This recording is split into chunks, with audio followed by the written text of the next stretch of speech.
حضرت ابو مالک اشعری رضی اللہ عنہ سے روایت ہے کہ رسول اللہ صلی اللہ علیہ وسلم نے ارشاد فرمایا، وضو آدھا ایمان ہے۔ الحمدللہ کہنا اعمال کے ترازو کو ثواب سے بھر دیتا ہے۔ سبحان اللہ والحمدللہ آسمان و زمین کے درمیان کی خالی جگہ کو ثواب سے بھر دیتا ہے۔ نماز نور ہے، صدقہ دلیل ہے، صبر کرنا روشنی ہے، اور قرآن تمہارے حق میں دلیل ہے یا تمہارے خلاف دلیل ہے، یعنی اگر اس کی تلاوت کی اور اس پر عمل کیا تو یہ تمہاری نجات کا ذریعہ ہوگا، ورنہ تمہاری پکڑ کا ذریعہ ہوگا۔ مسلم کی حدیث ہے۔ فائدہ: اس حدیث شریف میں وضو کو آدھا ایمان اس لیے فرمایا ہے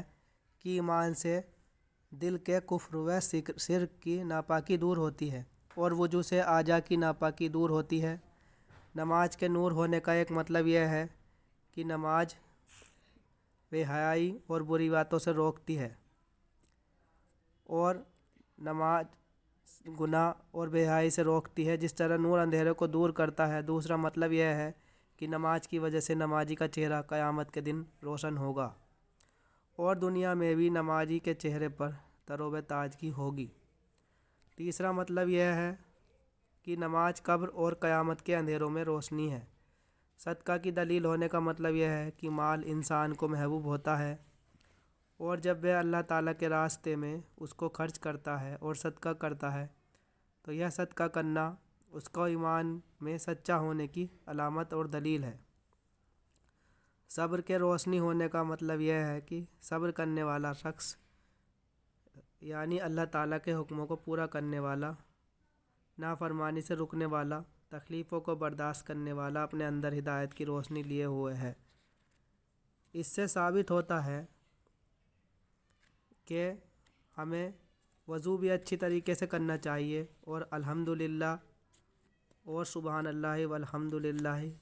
یہ تیسرا کلمہ ہے، اس کو پڑھتے رہنا چاہیے۔ اور اس حدیث کے اندر کئی ساری باتوں پر غور فرمایا گیا ہے۔ نماز کے بارے میں زور دیا گیا ہے، صدقہ کرنے کے بارے میں زور دیا گیا ہے کہ نماز نور ہے، صدقہ دلیل ہے، اور صبر کرنے کے بارے میں زور دیا گیا ہے، یعنی کہ صبر کرنا روشنی ہے، اور قرآن کے بارے میں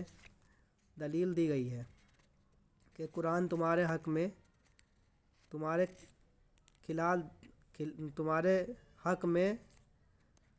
وہ جو ہے تمہاری مغفرت کا ذریعہ بنے گا، اور اگر تم اس پر عمل کرو گے تو وہ تمہیں پکڑ سے بچا دے گا، یعنی کہ اگر قرآن کی تلاوت کرتے رہو گے